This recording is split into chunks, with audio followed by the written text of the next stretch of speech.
given for this meeting. Notice is hereby given that the City Charter Review Committee will conduct a public hearing on Thursday, February 23rd, 2023 at 4 p.m. in the City Council Chamber, Room 219, City Hall, 95 Pleasant Street, Gardner, Massachusetts, to hear testimony with regard to potential amendments to the City Charter of the City of Gardner. Persons interested in this matter are encouraged to attend and offer testimony. Written testimony may be sent to the Gardner Mayor's Office. Attention, Colin Smith, 95 Pleasant Street, Gardner, Massachusetts, 01440, or csmith@gardner-ma.gov. City Charter Review Committee by the Chair, Robert Rice.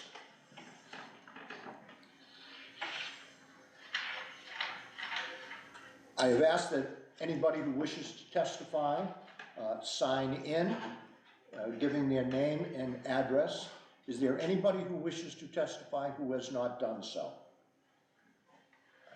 That being the case, we will begin hearing public testimony regarding the proposed amendments to the City Charter. I recognize Mayor Michael Nicholson to give testimony. Thank you very much, Mr. Chairman. Joined at the table by City Council President Elizabeth Kazinskas. Councilor, Madam President, I'm assuming you're going to give testimony as well? Yes. Yes, thank you. Here are the written copies of what we have to present as well. The top one with the annotated notes does have our reasonings, and the other one just outlines the proposed changes in writing as was required by the hearing notice that was listed. Just to begin, as was stated, once the Charter Committee last week voted to schedule this public hearing, my office did have the hearing posted on the city's website that afternoon, and then it was posted in the Gardner News twice on Tuesday, February 21st as well. An email was sent out to all department heads on the Thursday immediately following the Charter Committee's meeting in which this hearing was set, letting them know as to what was being said. All but one department head said that they had issues that they would like to present. That one department head being our Director of Purchasing, Joshua Cormier, who is expected to be here at this hearing as well. All other department heads said that they felt the information that was submitted was adequate for the needs of their department, and therefore we're not going to be attending today's hearing. Just to go through the document that was submitted before you, in general, for the charter as a document as a whole, one of the things that came up when the council president and I were speaking with each other is how, and this is something that came up with former City Council President Alice Anderson during the 2015 review of the City Charter, is that all positions in the charter are referenced as male positions, and where we have had several female officials, appointees, and employees throughout the city's history, looking at different ways to make it a more inclusive document in that matter. However, in terms of specific changes to the document, we can go through what was submitted here. Sections 2 and Section 3 of the City Charter refer to specific events of 1923 rather than the current operations of the city's government. Therefore, that's why one of the things that we'd recommend is cleaning up the document to remove certain historical references, or even put an annotation in that those are things that are currently being followed by the city's government. You'll see these throughout because there are some other references to elections that took place in the 1930s rather than right now throughout the document. Section 4 of the charter that deals with the office of the mayor, adding a line at the end that currently right now it states that the whoever elected mayor shall be sworn in on the first Monday of the new year. That doesn't take into account that's happened several times in the recent history and is actually scheduled to happen next year, where the first Monday of the new year is actually on the New Year's Day holiday, where City Hall is closed, but all our officials do still have to come in and take their oath of office for the requirements of the City Charter. This would say that in the event that the Monday falls on a legal holiday, it would go to the next day. So it just accounts for that holiday that's there, so we don't have to have a custodian come in, have the building staff, and have people come in on the day that City Hall is actually legally required to be closed as a federal holiday. So in Section 5 of the Charter, currently, it's all legislative based, but we had talked about it, and I think it makes sense to propose, changes where, breaking up sections A, B, C, D, and E. And, in section C, as it's proposed, it says one of its elected members shall be elected annually by the council as its president. We would delete annually and just say shall be elected. And then, taking out where it says D altogether on the document that you have. And then where it says E, just because D and E pretty much go together, each regular city election, you would delete thereafter, comma, their respective successors. So it would read, at each regular city election, city councilors shall be elected to serve for 2 years and so on. Basically, in section C, that change would remove the term of office for the council president from the city charter, but the rules of the city council would still apply to the president's election. Where the city charter is silent on electing the president after the year has started in the event of resignation as president or loss of confidence by the council in the president, but the rules of the city council do address those concerns, so I think that the procedures for electing the president are more suited for the rules of the city council rather than the charter. And then on D and E, subsection D applies to the 1925 city election, and this section was deleted from the city charter by chapter 332 of the Acts of 1936, but never removed from the document. So the amendment to subsection E is basically need to coincide with the removal of subsection D. Section 6, with regard to mayoral appointments, the change in item subsection B, as you see here, which currently states the city solicitor shall be appointed by the mayor without subject to confirmation of the city council. This is something that if it is not high on our priority list, but changes it to the law department rather than just specifically the city solicitor position, to keep in line with the intent behind that original section. However, it also adds a provision that people who are duly appointed either by mayor subject to confirmation by the city council, or those positions that are not subject to council confirmation do have a specific timeline, I suggested 60 days, in which to take their oath of office, otherwise it's considered a vacancy in the position. You'll see something like this throughout the document that's before you as a way to make sure that we're following what we need to be following in terms of consistency throughout the document, in terms of making sure that those who are appointed to positions actually take the initiative to do the work that's associated with those positions, and making sure that people are duly sworn into their positions. This is something that's seen in several different ordinances governing certain boards and commissions. The Council on Aging, the Board of Assessors currently have provisions in the ordinances that govern their operations that require them to be duly sworn in before beginning their works, but not every board and commission of the city has that requirement, so this would make that to every appointed position as well.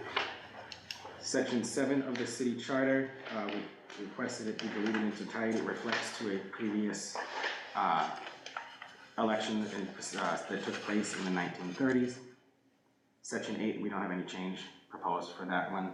Madam President, for section 9. Section 9, the current section would stay, but there would be a proposed amendment where we would add at the end of section 9, it says the person so removed shall receive a copy of the reasons for removal and may, if desired, to contest the same before the city council and may be represented by council at the hearing. We add that because this amendment was actually proposed in the amendment to the city charter proposed by the city council in 2016, and we would add this because it's state law basically at this point, that you remove, when someone is removed they receive a copy. We don't have that in there, so we would add that because that's what we have to do anyways. And Section 10, we don't have any changes for that one. Section 11, fixing the typographical error that's there with this service instead of their service for the position of mayor, and changing the vote threshold to mirror what other cities are throughout the Commonwealth on that one, and then removing the statutory references to the Acts of 1939 for anything that's in parentheticals that references an old statute. I think those should be rather footnotes or endnotes at the end rather than throughout the document.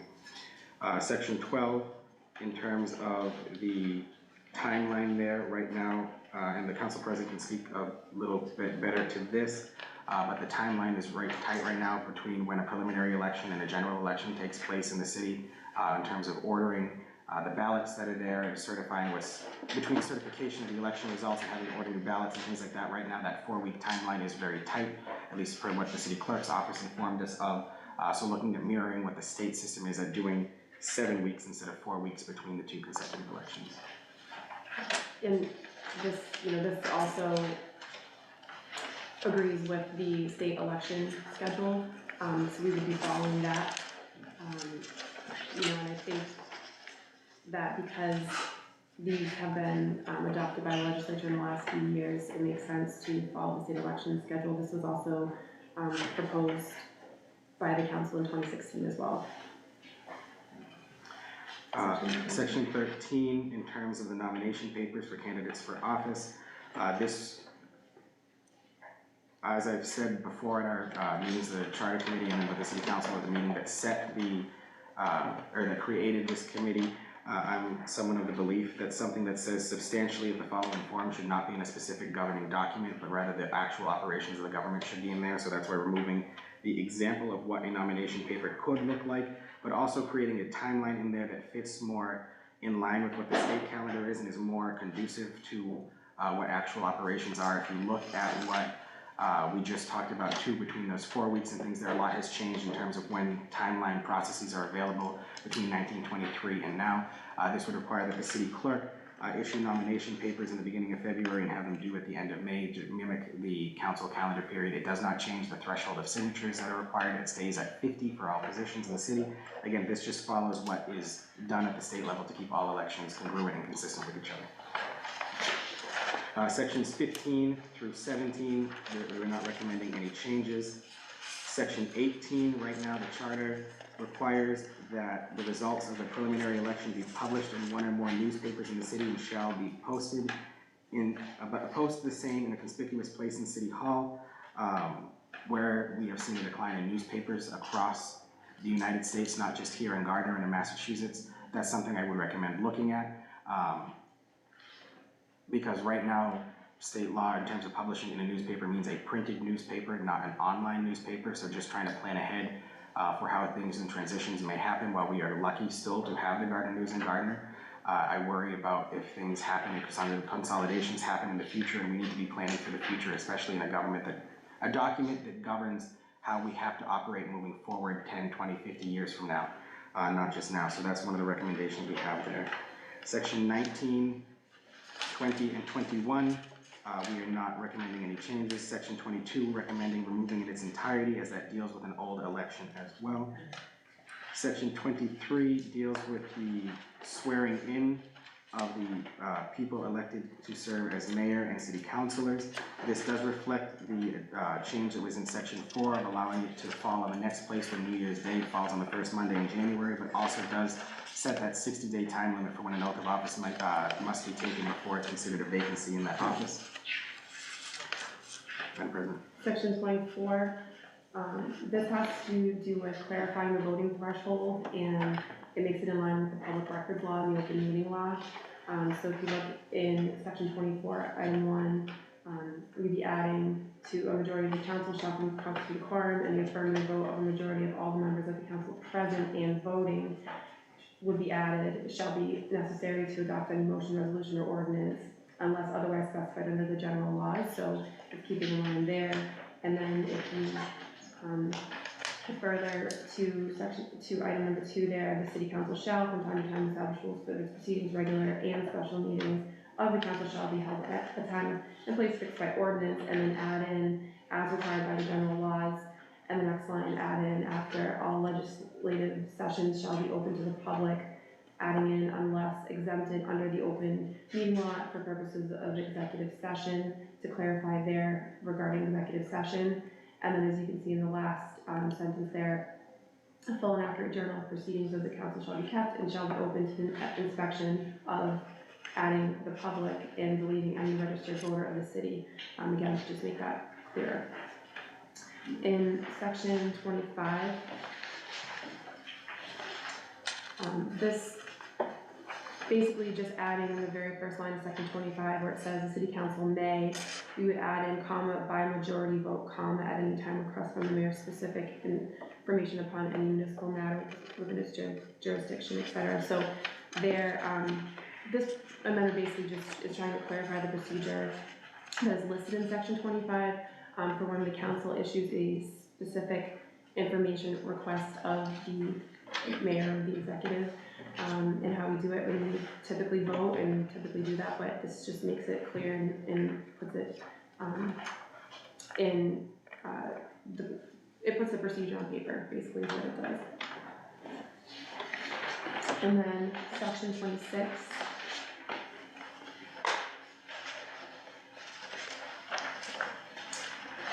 So this amendment, it allows for greater flexibility in what can be deemed an emergency. So the first line there, no ordinance shall be passed finally on the date on which it is introduced, except in cases of special emergency, period. We would delete involving the health or safety of the people or their property. That way, there's a flexibility there, since the city council has to vote to approve the emergency designation by 2/3 vote anyway. This just leaves flexibility in what is actually a special emergency.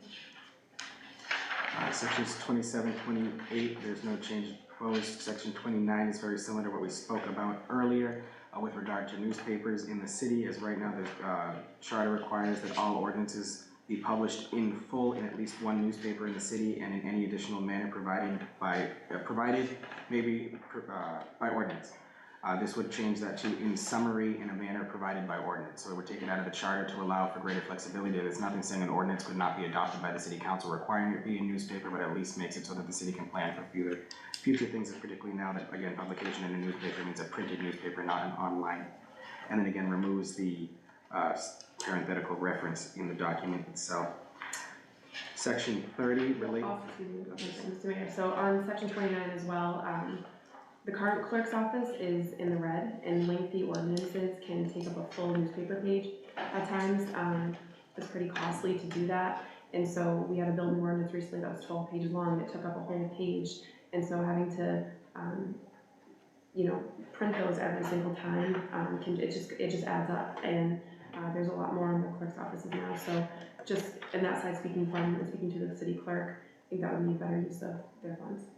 And speaking with the city auditor before this meeting, we budget $10,000 in city council publications every year through the city clerk's office. It's been fully expended. We're still just about halfway through the fiscal year, just with what's already been proposed. Last year we had to backfill about $5,000 into that account, again, for publication purposes. So it's something that we habitually have to look at every year because of what publication costs are. And the other issue that comes with this is the section also requires that it be published at least 10 days before final passage of the council, where the Gardner News no longer publishes on Monday or does not publish legal notices on Fridays either. It does severely restrict that window in which these notices can be put in the paper for publication to meet the requirements of the charter. Just as a point of clarification. Yes. Currently, you are publishing the full text of any such document on the city website? Yes. Those are currently published fully on the city's website. There are certain provisions in the general laws. For instance, if it's a zoning ordinance, those are governed more by state law than they are by local ordinance. So if a zoning law goes over a certain number of what's called octavo pages, it can be summarized in the newspaper and then referenced to the city's website. Basically, if this would, something that could come up from this could be something similar to that means, but there are certain general laws to only specific types of ordinances, mainly zoning ordinances, that could follow that right now, but yes, there are full versions of these published on the city's website as well. Section 30 also relates to ordinances in the event that the city council amends an ordinance. Right now, the only options are for the mayor to either sign or veto or pocket veto if the mayor waits 10 days after it takes the full effect of law. What this would allow is, again, following the state system that's there, that would allow the mayor to send the item back with proposed amendments to what the council adopted. It just gives it an extra step so that we don't have to start back at square one if there is a argument or a disagreement that could really just be compromised out in the end. This is just gives whatever proposals come before the city council that extra chance to go forward, an extra step of collaboration between the two branches of government in any proposal that comes forward. And if it does result in one of those items in the end, it does result in one of those items in the end, but at least gives it that extra chance to have an opportunity for a collaboration and compromise before a final action is taken on an item. Section 31, I'm requesting be deleted in its entirety. This relates to positions in the office of the mayor. It lists stenographers, secretaries, and other positions that don't currently exist, but also requires them to be appointed. And while it does allow them to be removed from appointment without any hearing, they are treated as any other employee of City Hall in a non-union capacity. So for instance, right now, Rachel Roberts, the executive secretary in my office, is considered an appointed position because secretaries are mentioned in the city charter. However, Colin Smith, my executive aide, is considered a regular non-union employee because that was not listed in this section of the charter. So this would just make them regular non-union employees rather than having to be appointed on an annual basis by the mayor through an appointment certificate. Section 32 deals with vacancies that occur in the office of the mayor. The council president and I will be splitting up our proposals for this section. I'd like to start with the beginning where right now it says in the last 6 months of the term, if there's a vacancy, the council president shall take over as acting mayor. I'd like to recommend that that be changed to 12 months so we avoid what we're seeing right now in Attleboro and Salem and what we saw previously in Springfield and Chicopee and some other locations where there's an election scheduled for June just for another election to take place in November, with about $15,000 per election and the cost of all of the election workers to come forward, the procedures that have to be done, particularly now with the passage of the Votes Act that require mail-in balloting in all municipal elections now, that certain cases in-person early voting must be done as well. It just seems to me that we're replicating procedures 3 months apart in a way that could be avoided if we just move to a full year. So that's one of the reasons why I propose that that be changed from 6 months to 12 months. And the next two paragraphs of section 32 has to deal with vacancies on the city council.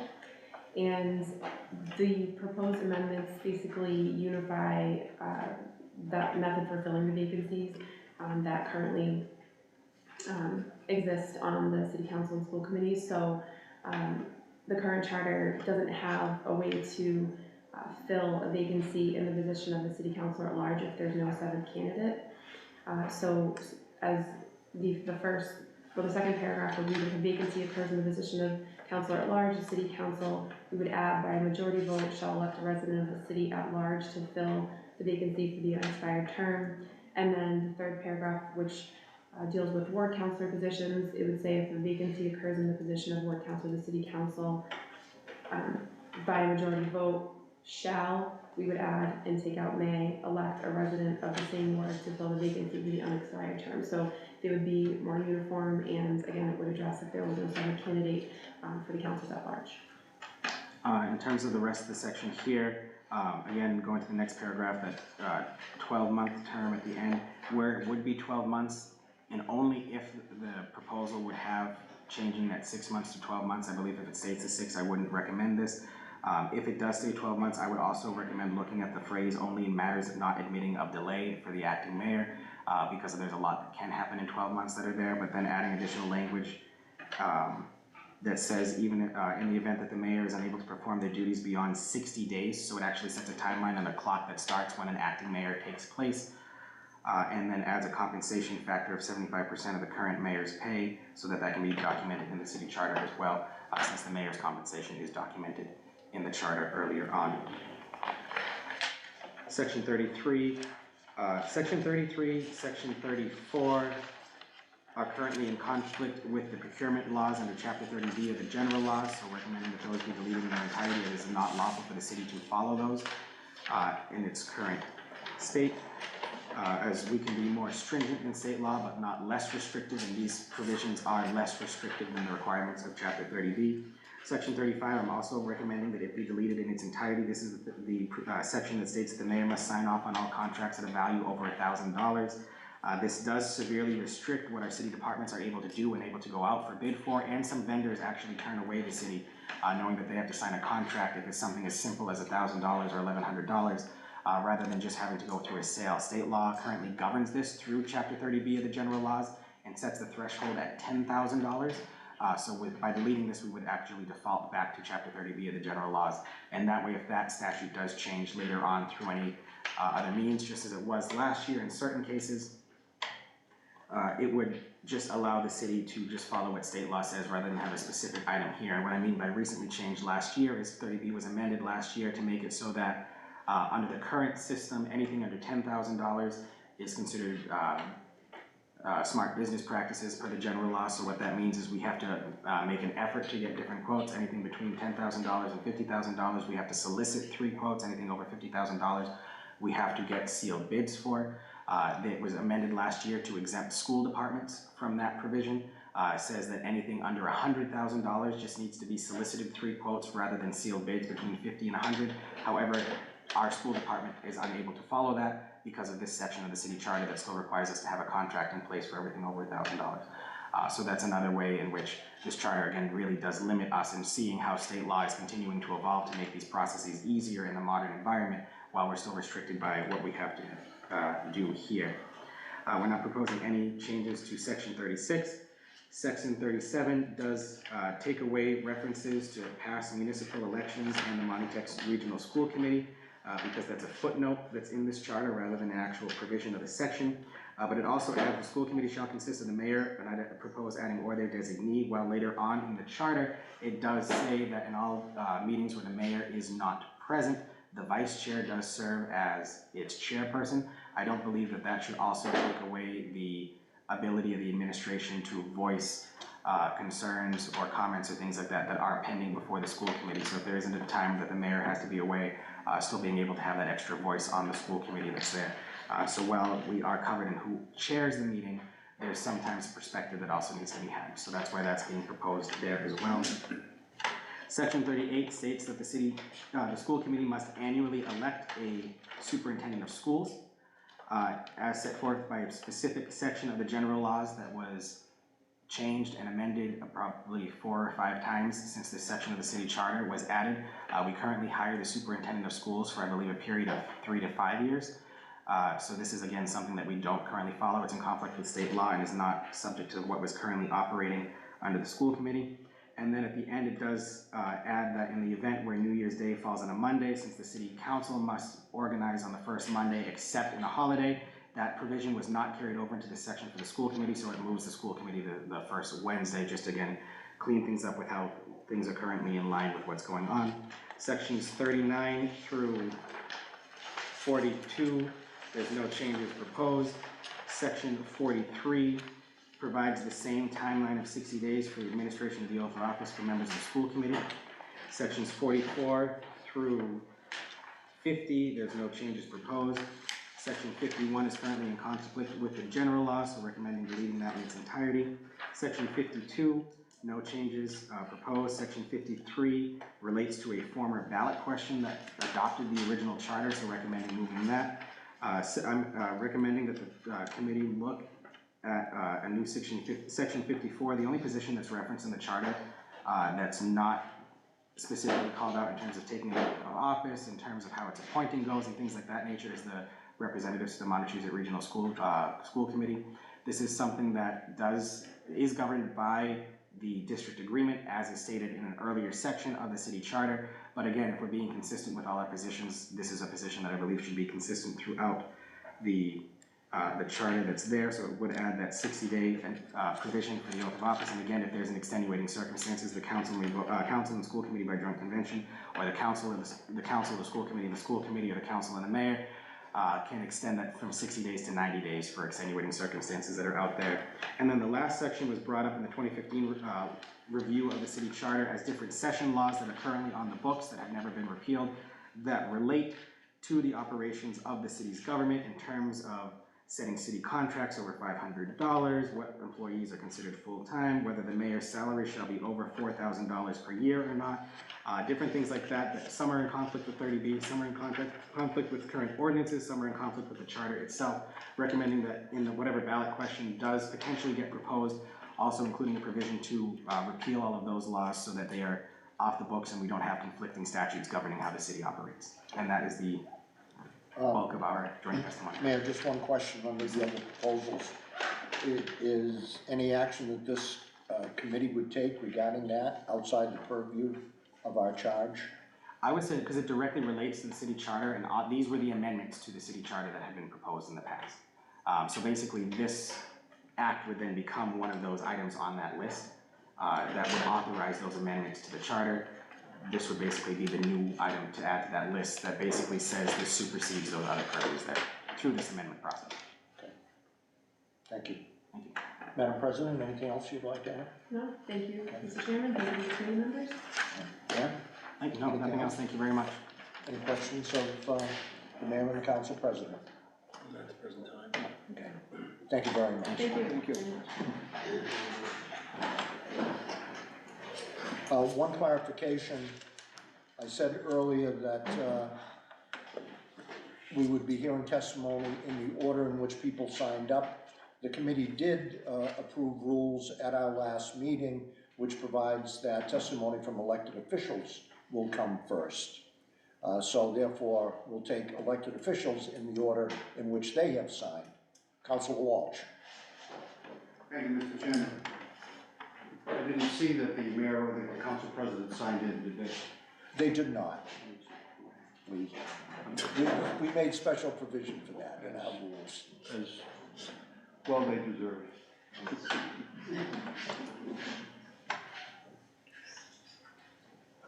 I'd like to present a slightly different approach and for your consideration than that presented by the mayor and the council president. My name is James Walsh. I currently serve Ward 1 as its representative on the Gardner City Council. I was first elected to the Gardner City Council in February of 1981, some 42 years ago, almost to the day.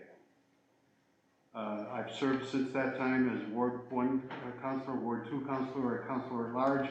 Of those years, I served 15 years as council president.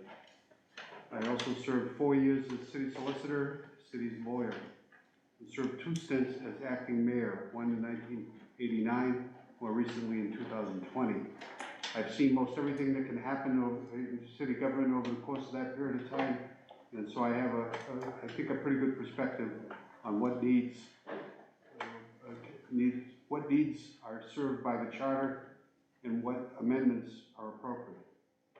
I voted against the creation of this committee. I should be candid in stating that because I didn't think it was necessary, and I'm very concerned about potential mischief that can be raised in the course of review of a charter.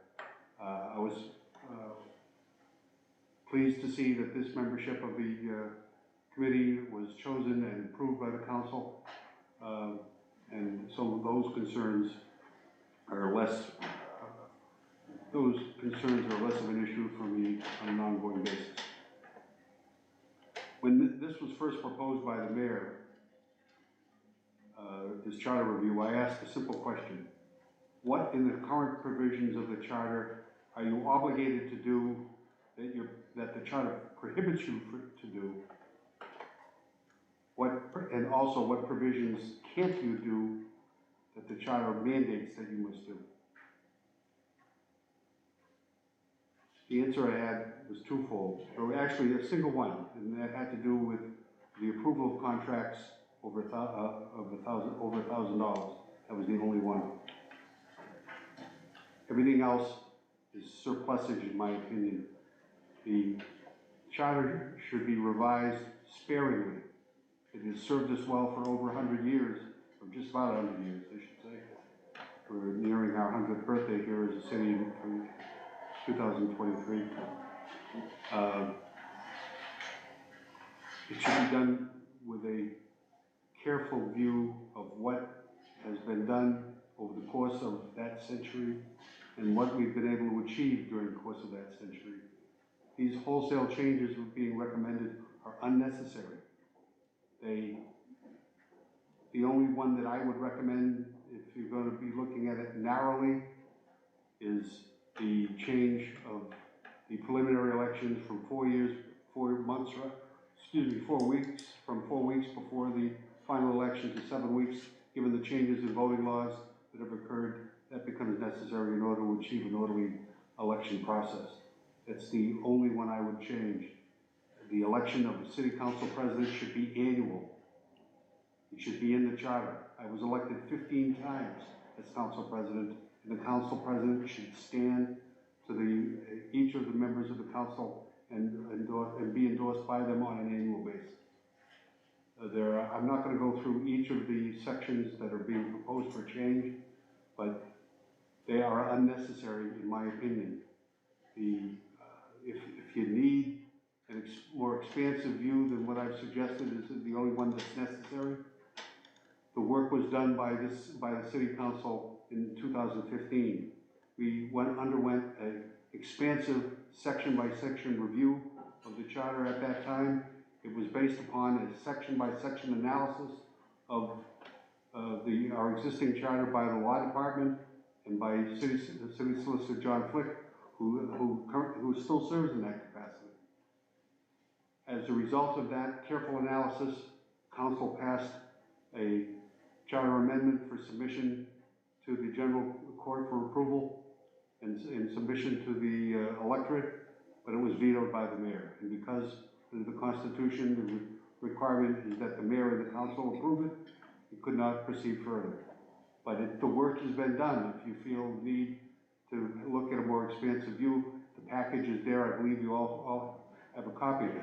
You also have a copy of the law department's review of the existing charter. Those provisions that he suggests changes to are incorporated into that special act.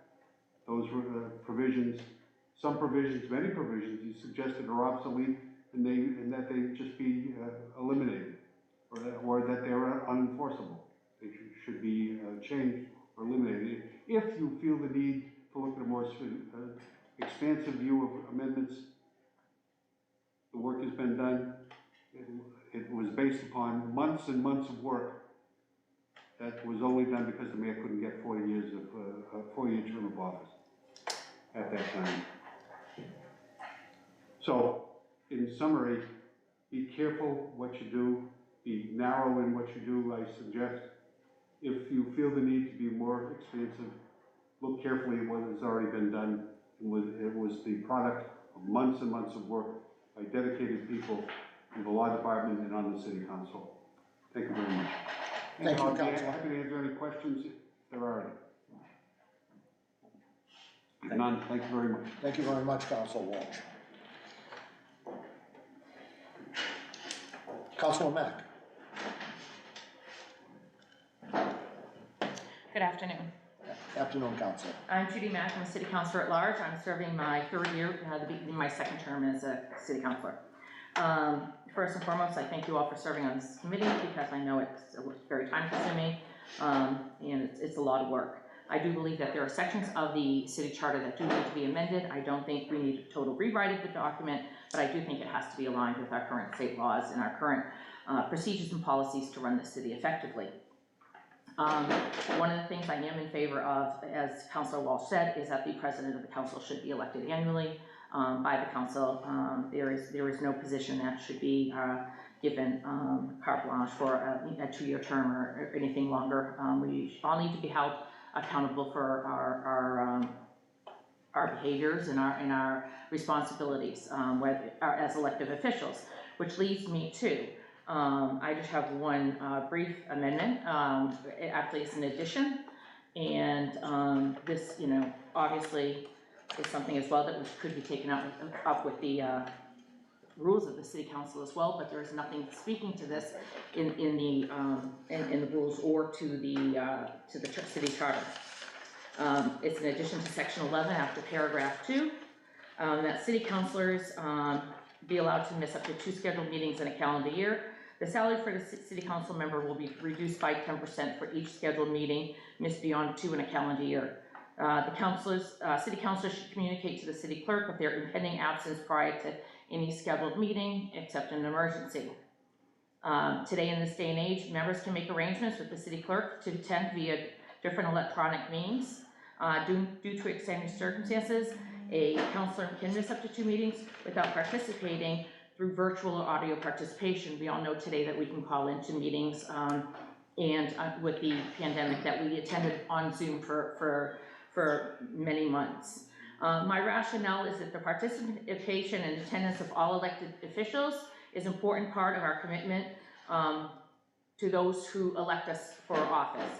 It is pertinent to participate in the scheduled proceedings as elected by the citizens, to fulfill your term in office and take the obligation to serve seriously.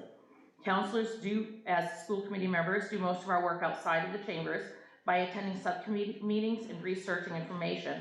But the work of the citizens is done by discussion and votes on the items and ordinances on the agenda covered at city council meetings. My suggestion was written for the city council, but actually it could be extended to be considered for school committee and all other elected positions. But I just feel that, across the board that with modern means of technology, that people need to be held more accountable to their commitment to the citizens. And one way of doing it is connecting it with the stipend they receive. And that's it. Thank you, Counselor. Thank you. Does anybody have any questions of the Counselor, particularly in regards to her proposed amendment? Thank you. Thank you very much.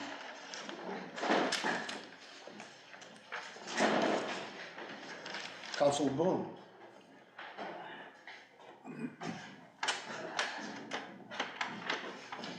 Set you a seat. Go ahead. Thank you, Mr. Chair. Firstly, I'd like to ask, we sent out this notice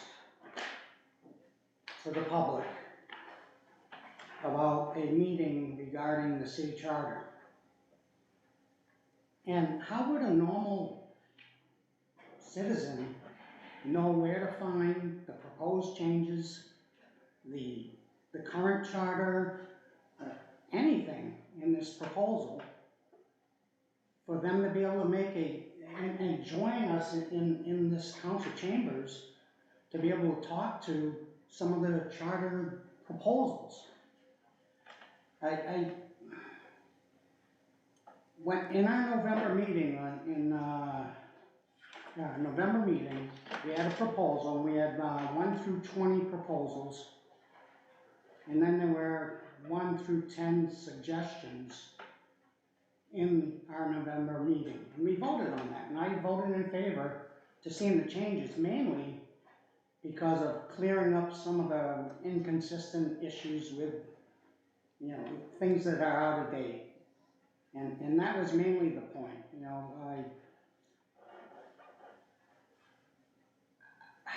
I was having a hard time following along with the mayor and the president's presentation, because I was looking at my November meeting proposals, and then it went through section by section, and so, you don't have to answer me now, but my point is, how would anybody in the normal public, never mind a city councilor, follow along with any of the proposals or testimony going forward? So I think it's a shame that we're holding a public meeting without enough information for the normal public, never mind a city councilor, to be able to go through each of the sections and proposals. The only thing other thing I'd like to add is that, as an amendment, I didn't write it up, and I know several of my colleagues don't necessarily agree, but I'd like to have your committee consider changing the mayor's position to 4 years. I've said that before, I know others don't agree, but maybe that's a consideration you can look into. Honestly, I didn't do the research to see if any other cities and towns do that. Certainly I know, we all know, the President of the United States is 4 years, but that's just another consideration. And I really like the way the school committee, I've served on the school committee for 14 years. They have alternating 4-year terms. And I know it's kind of tricky to do with the council, but maybe that's something that you can look at and think about. If for some reason we have a turnover of every single councilor, which probably won't happen, but could. It's good to have experience still on the committee and, or on the council in that regard. So with that said, that's primarily my testimony. Thank you, Mr. Chairman. Thank you, Counselor, and Should you wish to submit proposed language regarding either of those two amendments, you can submit them to Colin Smith at the mayor's office, and we will be happy to discuss them at our next meeting. Terrific, thank you. Thank you. And thank you all for your work on the committee. Councilor Ron Cormier, you didn't sign in. Do you wish to? Thank you. Martin Gray? Martin Gray, Woodland Ave, over 30 years on the field. Have a seat, sir. The reason I came here, I used to read in the paper if there was a meeting, and there'd be a write-up on changes to the charter. And so all I saw was that really to get the ad at the end of the paper. So I'm curious how this all works. So that's why I showed up. But it's a shame that the paper is not printing any local news. You probably see me walk around town a lot. Well, I see things. Accident here, accident there. I'm not used to talking in front of people, so. And I even call the paper and say, you know, what happened here, what happened there. And now it's to the point, there's no one on the other end. And they do not print local news. And, you know, a meeting like this is something where someone should be sitting back here, taking notes.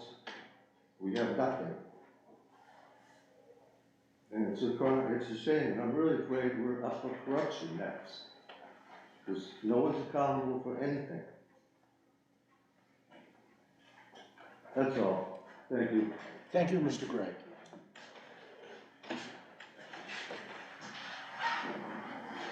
Mr. Joshua Cormier.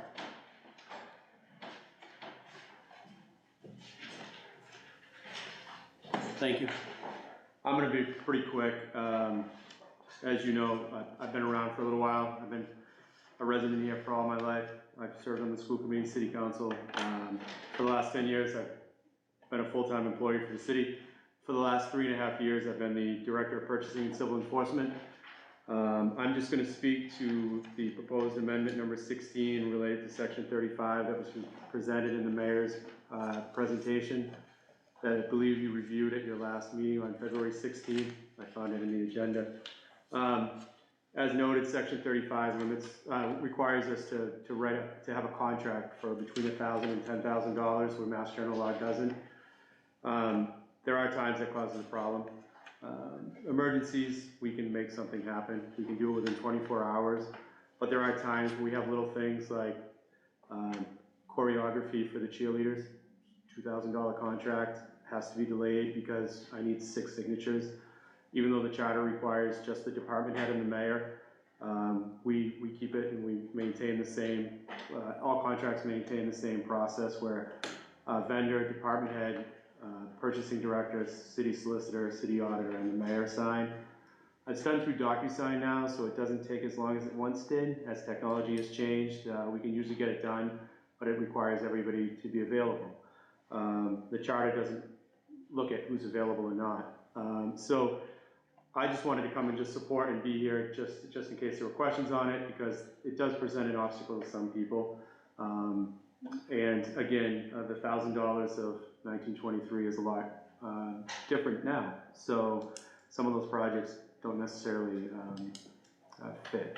So anyway, that's it. I just again wanted to just offer my support for that. I'm not going to speak to any other part of it, but I would say that back in 2010 approximately, I started speaking about a charter review when I was a city councilor. So I appreciate that it's been done once, as Councilor Walsh has said, in one manner, and I appreciate the manner it's being done, and I appreciate the service that you're providing. Thank you. Any questions? Thank you. Thanks, Mr. Cormier.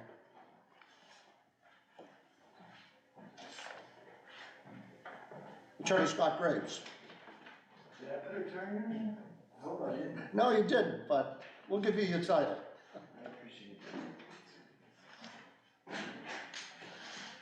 Now, I only have 3 minutes, so I can't speak on everything that the mayor was talking about, obviously. But I went through every single aspect of what the mayor had presented, and none of his recommendations are necessary. 0.0% of them are necessary. I'll just say this, the city is a creature of the state, okay? If there's a state law, the state law controls. So with respect to our city charter, there's, as the mayor said, and I think somebody else said, there's sections in there that you can call it obsolete. But you just don't look at it, because the state law controls. In other words, there's no damage done by keeping it in there. I'm an old fogey, I like nostalgia, and I like sentimentalism. And those are bad words these days.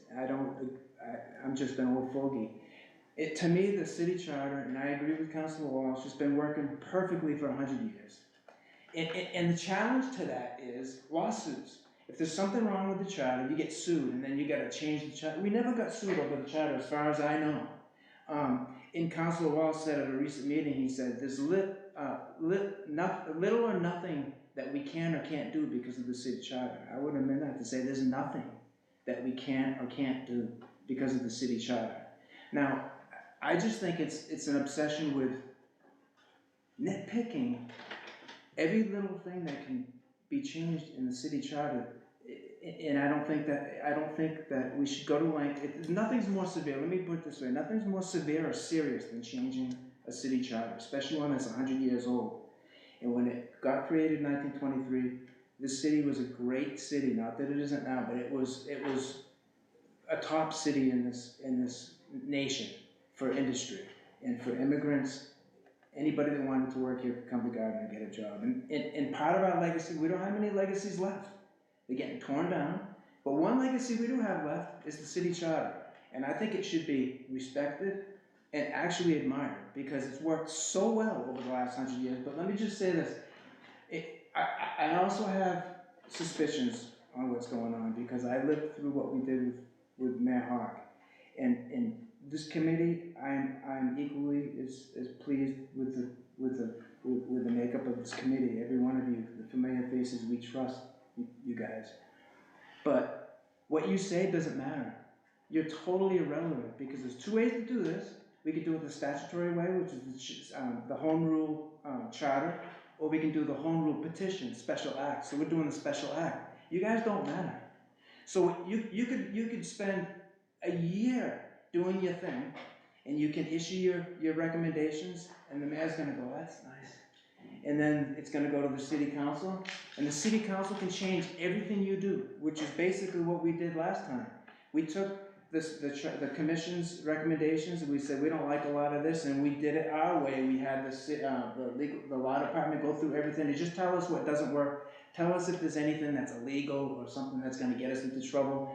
And even then, the law department, and Councilor Walsh can back me up on it, the law department's like, well, you can ignore this stuff, but if you want to change it, this doesn't apply, this doesn't apply, this doesn't apply. Nothing was gonna get us into trouble. There's nothing in there that's a time bomb or something that you're gonna, there's not like, it's not a pitfall for the unwary. There's not a line, there's not landmines where we're gonna blow up because of the city charter. But I think what's gonna happen is, you guys are gonna do your job, you're gonna recommend something, it's gonna go to the city council. Now the mayor has at least 7 votes, probably 8, 9.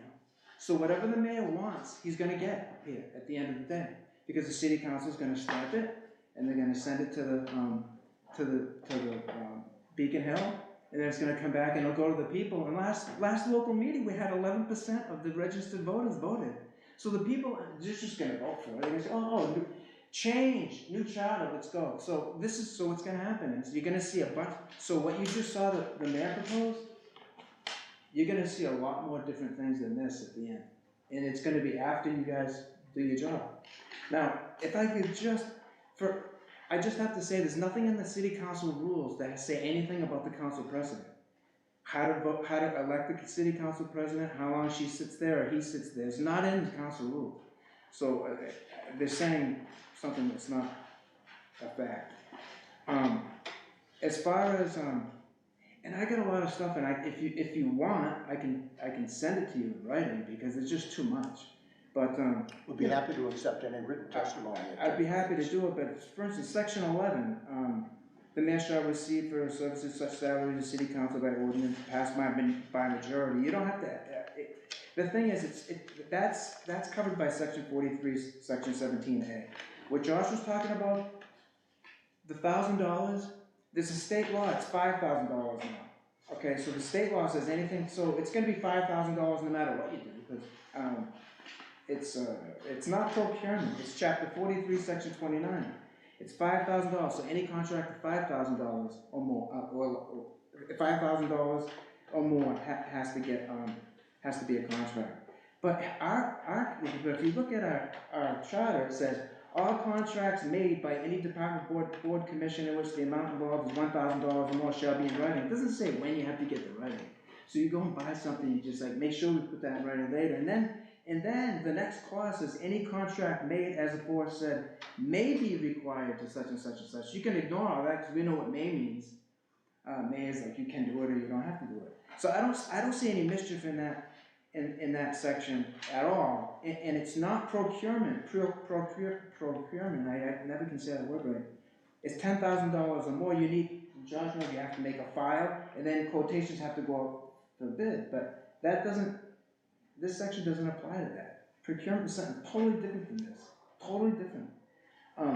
But anyways, I don't think, the charter should be messed with, and not to be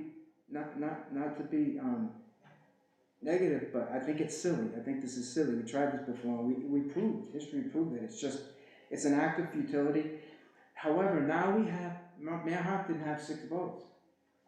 So now we're gonna have somebody who does have 6 votes, and because we're not going by the statutory process, as long as the city council sends it with the mayor's signature up to Beacon Hill, it's gonna get approved. And if the citizens vote on it, it's gonna get adopted. So, it's not really a democratic process, other than offhandedly it is because your city council is elected. But if we went through the statutory process, which is the home rule charter way of doing it, there's all kinds of procedures you have to follow. The citizens have to elect the members of this committee. There have to be 9 members. And most communities do it that way. They do it that way rather than the way we're doing it. And I think, my opinion is the reason why we don't do it this way is because if you get a situation like we have here, where there's not really a city council anymore, there's just like one branch of government, whatever the mayor wants, he's gonna get in this case. Unless the citizens stop him. So anyways, I just have to rule again, my last thing I want to say is I love the city charter. I've always loved the city charter. I have it in my house with the United States Constitution. I have the Massachusetts Constitution. And I have the city charter. It's a wonderful city charter. It's charming. It works great. It's a legacy that we have. I don't think there's anything in it that needs to be changed. I really don't. And I'll send you something to that extent where I think the changes being made are superfluous. And it's housekeeping, but we tried this before, and I don't know if you want to amend a charter just for housekeeping purposes. Well, we have a beautiful history here in Gardner, and we're going to get rid of it. And I don't see, and I said it before, we tried to do this in 2014. I don't see why we should change the city charter, I really don't. Unless you like change. You know, if you like change, go ahead and get rid of it. I mean, this is what Mayor Nicholson said. The current city charter was originally drafted 99 years ago, and aside from a few small changes, has remained largely the same over the course of the last century. And I wrote, exactly. It's worked so well. So anyways, I sound like a broken record, but that's all I have to say. I can answer any questions, but I'm nobody now, so it doesn't really matter what I think. It's just one citizen's opinion. That's all it is. Thank you, Attorney Graves. Thank you. That concludes the testimony from those who have signed in. Is there anybody else who would like to give testimony before this committee? Is there anyone else who would like to give testimony before this committee? Is there anyone else who would like to give testimony before this committee? Hearing none, I would entertain a motion that we adjourn. Close the hearing to adjourn. Meeting's adjourned. Thank you.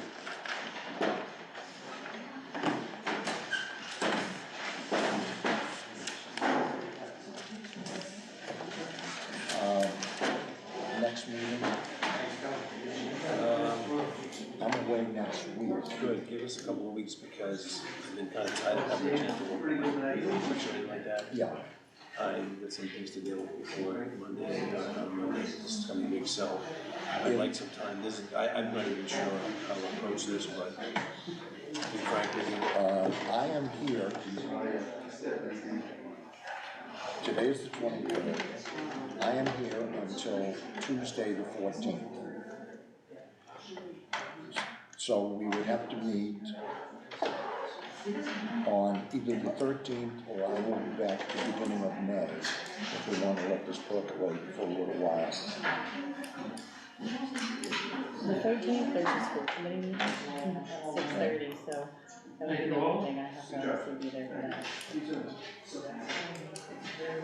What do you think, Ron? We got a lot to look at, number one. It's unbelievable. So my point is, if you didn't like, so. I'd like a little more time. I think, we can't do this in a week. So, we don't have a consultant to do all this for us like the last time. $20,000 worth of consultant. May 4th?